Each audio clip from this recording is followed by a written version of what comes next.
L'île Baléare de Minorque est souvent éclipsée par sa grande sœur, Majorque, mais au lieu de subir le même sort de la surcommercialisation, elle a réussi à préserver ses traditions ancestrales et son mode de vie authentique. Je vais voyager à travers Minorque en commençant par la capitale glamour, Mao, où je vais découvrir l'influence britannique durable sur l'île. Je me rendrai ensuite dans l'intérieur sauvage et historique pour voir comment les méthodes agricoles traditionnelles de Minorque sont encore préservées.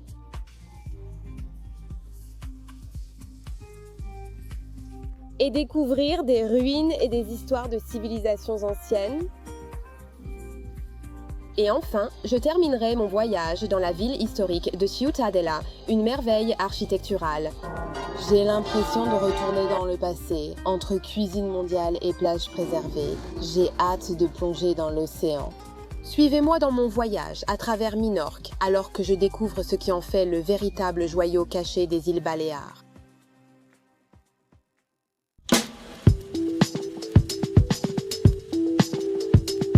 Pour cette partie de mon voyage à travers Minorque, j'ai quitté la ville portuaire de Mahon et me suis rendue dans l'intérieur rural de Minorque, où je vais séjourner dans une finca traditionnelle près de la ville de Migjorn Gran. Ce sera mon point de départ pour explorer l'intérieur relativement méconnu de l'île. Je suis en route pour voir l'une des plus grandes grottes ici à Minorque. Elle fait plus de 24 mètres de haut et on l'appelle la cathédrale. On dit qu'elle a servi de site funéraire à l'époque talaïotique. Les Talaïotes étaient l'une des plus anciennes civilisations de Minorque et l'histoire remonte à plus de 2000 ans. Le sentier suit un chemin bien balisé jusqu'à la grotte et se trouve à moins de 2 km de Migjorn Gran, traversant certains des paysages les plus impressionnants de Minorque.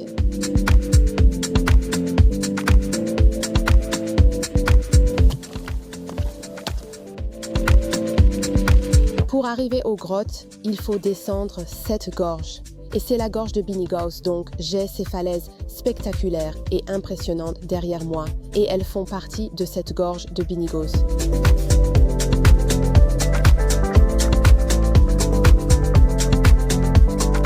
C'est tellement agréable de marcher ici.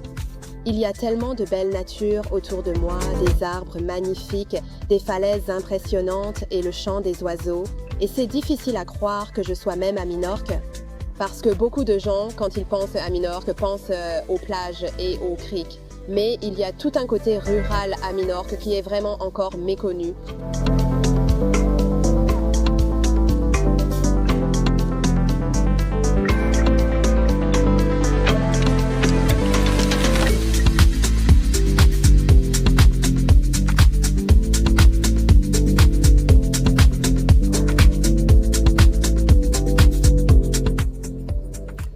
Je suis dans la grotte et c'est vraiment impressionnant. Il suffit de lever les yeux pour voir à quel point la grotte est grande. Lorsque les fouilles ont commencé ici en 1914, certains des artefacts découverts indiquaient en fait que la grotte était utilisée comme lieu de sépulture à l'époque préhistorique et que des rituels ont peut-être eu lieu ici. Il y a donc clairement une ambiance étrange dans la grotte.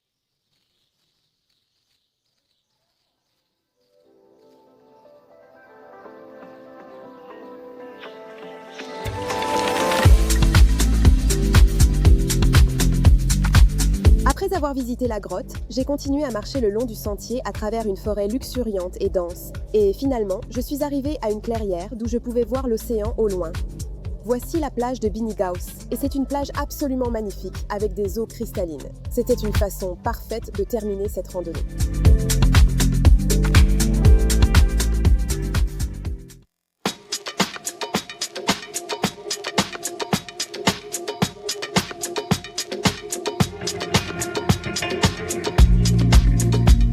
En marchant de la finca jusqu'à la ville de Migjorn Gran, je suis tombée sur plusieurs ruines talaïotiques. Et sachant qu'elles datent de plusieurs milliers d'années, c'est impressionnant de voir à quel point elles sont bien conservées. Il y a plus de 2000 de ces structures distinctes disséminées sur toute l'île, ce qui en fait le plus grand musée en plein air de la Méditerranée.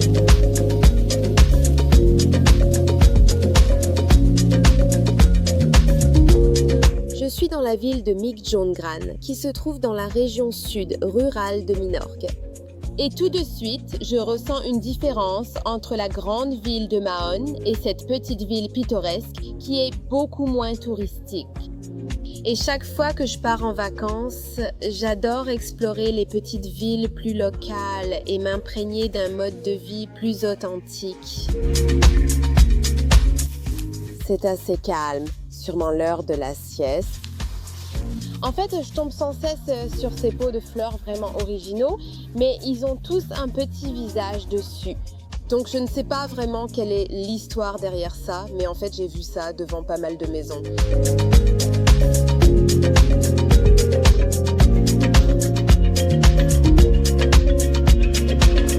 Ce sont des sandales célèbres à Minorque, appelées sandales Abaka. Et elles font vraiment partie de l'histoire de Minorque et elles sont fabriquées ici. En réalité, elles sont célèbres et vendues dans le monde entier. Les Minorquins sont très fiers des sandales Abaka. Ils les utilisent un peu comme décoration avec des fleurs et je les ai aussi vues suspendues. Donc c'est très joli.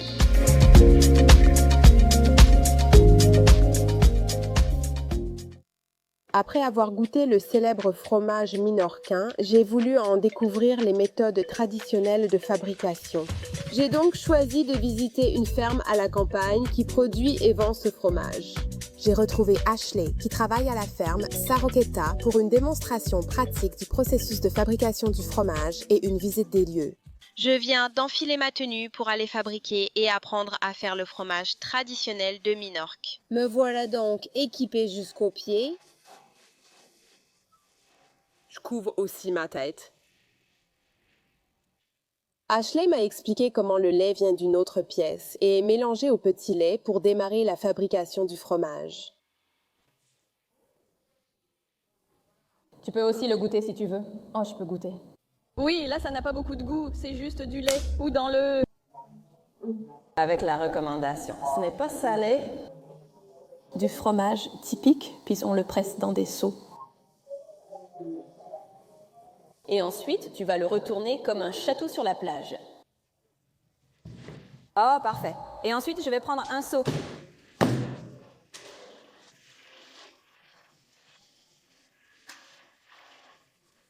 Et ensuite, je vais le mettre dessus.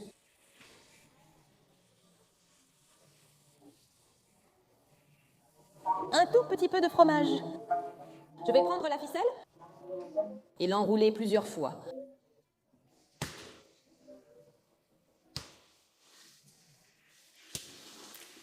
Alors maintenant, descendez cette main plus près de la ficelle. Et puis c'est un peu ici aussi. Je ne suis pas sûre que ma vocation dans la vie soit de faire du fromage, mais... J'essaye de faire de mon mieux. Est-ce que je peux bien faire mon travail? Nous sommes assez proches. Et mon magasin l'est aussi.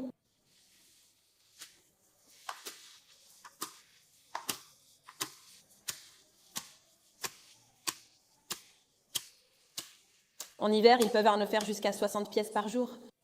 Waouh, alors tu vas l'ouvrir comme une fleur. Après avoir été enveloppé, le fromage est pressé 6 heures, puis placé en salle de séchage 2 semaines avant l'affinage. En quoi c'est ce que ça ressemble aux femmes? Elles sont enceintes 9 mois, on prend leur lait 10 mois, donc les 2 derniers mois de grossesse, elles sont en vacances. Waouh. Celles-là sont séparées. Celles-ci sont traites chaque jour. Voici leur nourriture. Leur nourriture? Ah, waouh!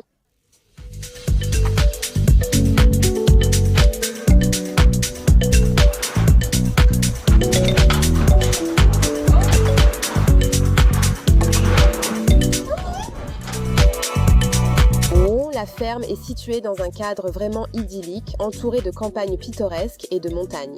Au sommet d'une colline se trouve la boutique de la ferme Saroketa, où vous goûtez leurs délicieux produits et admirez la vue.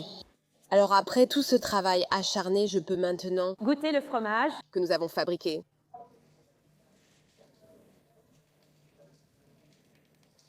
C'est tellement bon.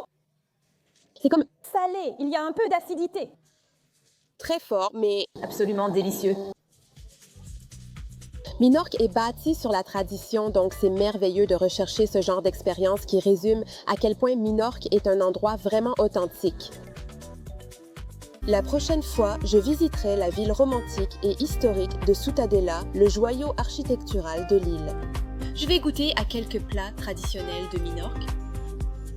Et je m'éloignerai de la foule pour explorer quelques-unes des plus belles plages de l'île.